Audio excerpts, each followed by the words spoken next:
Fala pessoal, Janser aqui. No vídeo a gente vai estar falando aqui dos tanques, né? O que são esses async tanques aqui no Redux Toolkit. Eu vou mostrar para vocês aqui um exemplo, né? Onde eu usei eles, por que eu fiz o uso e como que a gente faz o uso dos tanques dentro do nosso Redux, beleza? Então, o async tank ele já está implementado no Redux Toolkit, mas o tanque em si ele é uma middleware do Redux, né? Do Redux comum. E tem o tanque e os sagas, né? Que são os mais famosos aí.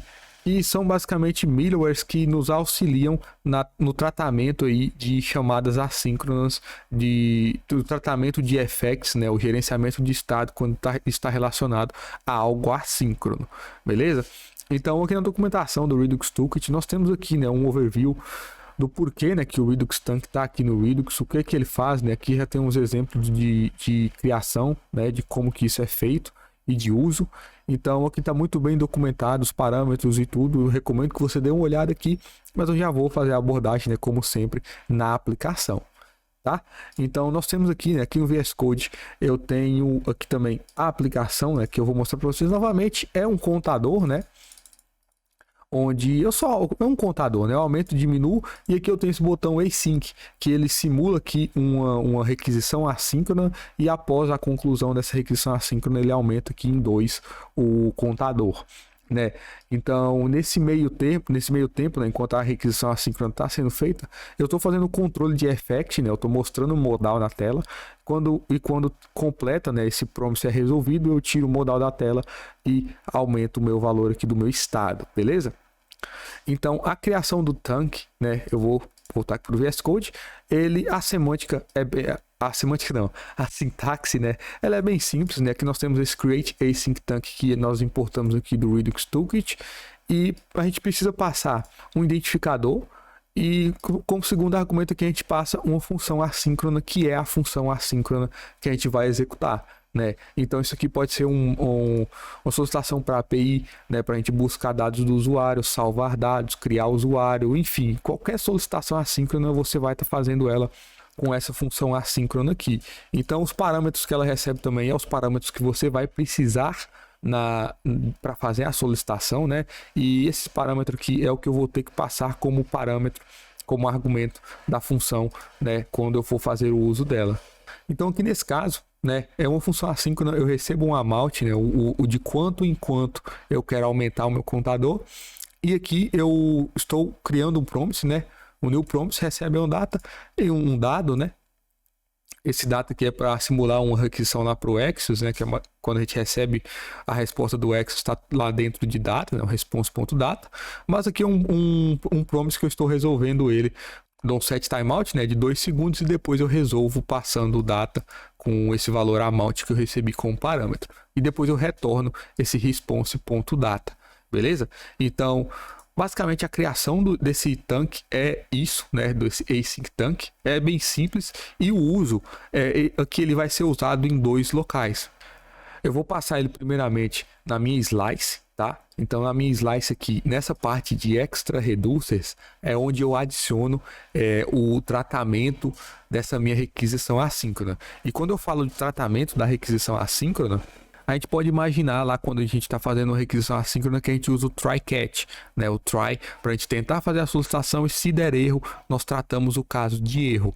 Então aqui no slice eu vou estar fazendo um tratamento parecido, né, com o meu async tank, só que aqui eu tenho um caso a mais, que é o caso de pendente.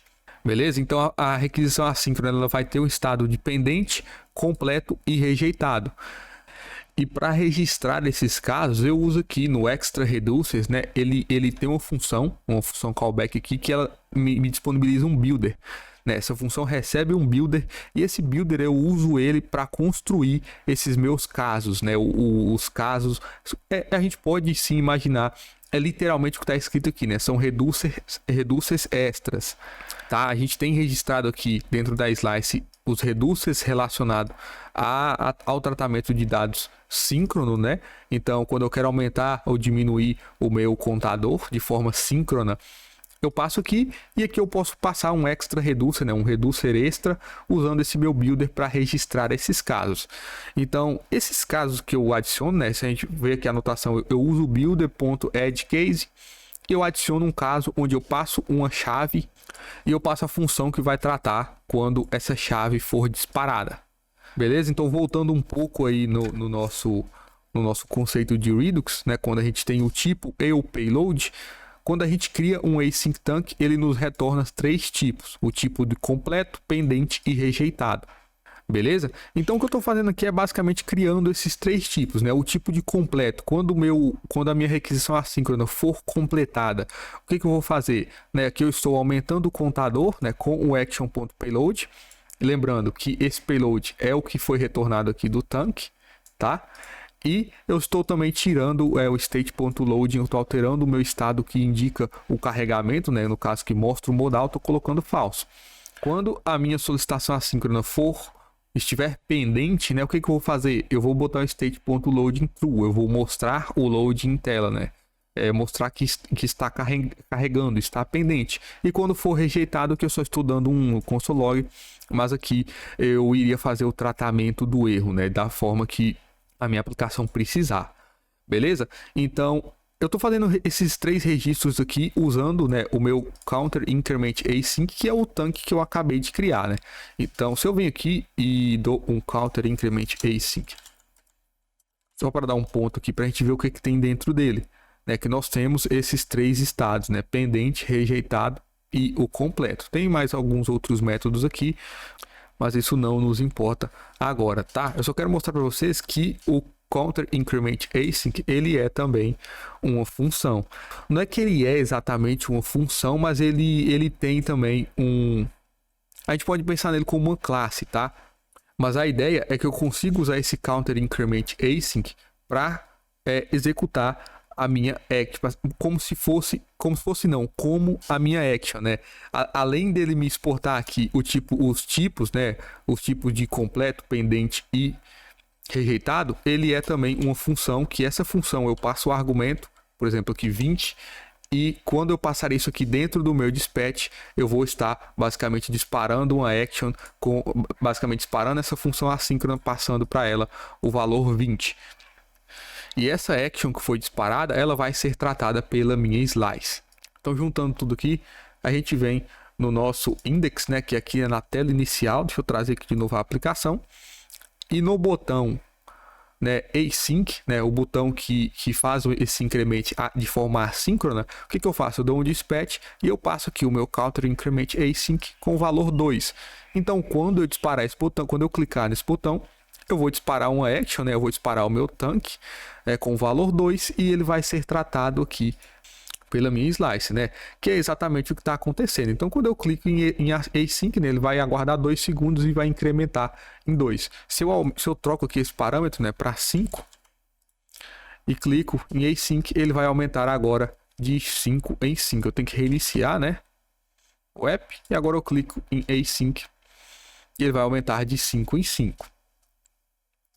Tá certo? Então é uma ideia bem diferente, é uma forma bem interessante de tratar, né, esses casos dessa função assíncrona, e com isso a gente acaba que tem um certo problema aqui relacionado à escalabilidade, porque ficar criando builders, né, e adicionando 3 casos para cada tanque nesse único arquivo aqui, nessa única slice, ia ficar um absurdo, né? Isso aqui, de acordo com a aplicação for crescendo, ia virar uma bagunça.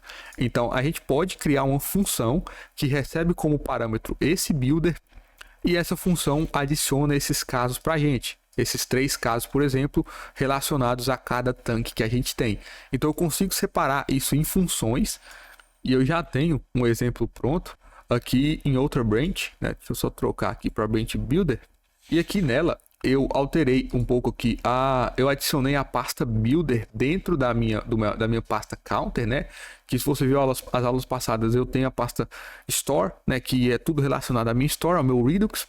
E dentro aqui eu terei subpastas que são relacionadas a cada reducer que eu vou ter. Eu quero ter um reducer para contador, quero ter um reducer para usuário, quero ter um reducer para, enfim, para cada caso aí que for interessante na minha aplicação. Então, dentro de counter, né, do reducer relacionado ao counter, eu criei aqui a pasta builder que vai ter as funções que vão fazer esse build para mim.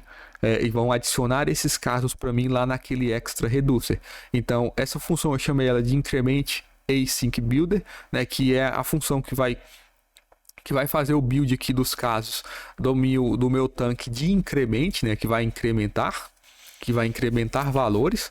Então eu estou recebendo o builder, né, e aqui eu adiciono os 3 casos, e esse builder, ele é, se a gente vê o tipo dele aqui, né, ele é um action reducer map builder, ou seja, ele é um mapper que a gente vai receber ele, vai usar para poder adicionar esses casos. A gente não precisa se preocupar em retornar ele para ele ser usado novamente na próxima adição de casos, tá? Então, se eu venho aqui na minha slice, o que eu fiz? Extra reducers, eu tenho aqui o meu builder e eu tenho aqui dentro, né, da função, eu estou chamando increment async builder, passando o meu builder. E se eu tivesse mais funções, eu passaria todas elas aqui, beleza? Então, a ideia é basicamente essa. Se eu venho aqui na aplicação, a gente pode ver que está tudo funcionando, né, normalmente. Continua aumentando aqui de forma assíncrona, de 5 em 5, tá?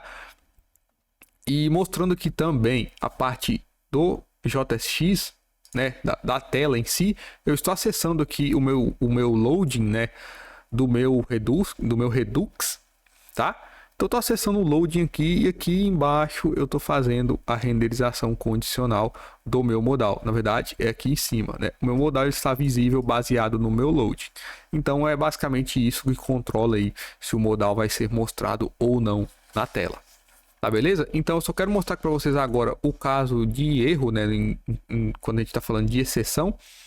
Aqui no meu edge case, caso a minha requisição assíncrona seja rejeitada, eu estou só dando console log rejected, né? Então, se eu vou forçar um erro aqui, eu vou abrir aqui o meu tanque, né? E ao invés de resolver ele, eu vou rejeitar. E aqui, né, em reject, eu vou dar um reject, na verdade, ao invés de dar um resolve, e vou reiniciar a aplicação. Quando eu clico em async, né, ele vai fazer aqui a requisição. Após 2 segundos, ele só está dando o meu console log rejected, né? Ele não está nem fechando o modal nem nada, porque eu não adicionei essa lógica aqui no meu async em caso de rejeição. Se eu quisesse, né, eu daria aqui um state.loading, vai receber false. E com isso, ele já vai tirar o modal da tela quando der o erro, tá? Que após 2 segundos o modal fechou, a gente tem um log aqui rejected e o contador continua a mesma coisa, beleza? Então é basicamente isso, né? Eu espero que eu tenha ajudado aí. Qualquer dúvida pode deixar um comentário logo abaixo, e é isso aí, muito obrigado e até a próxima.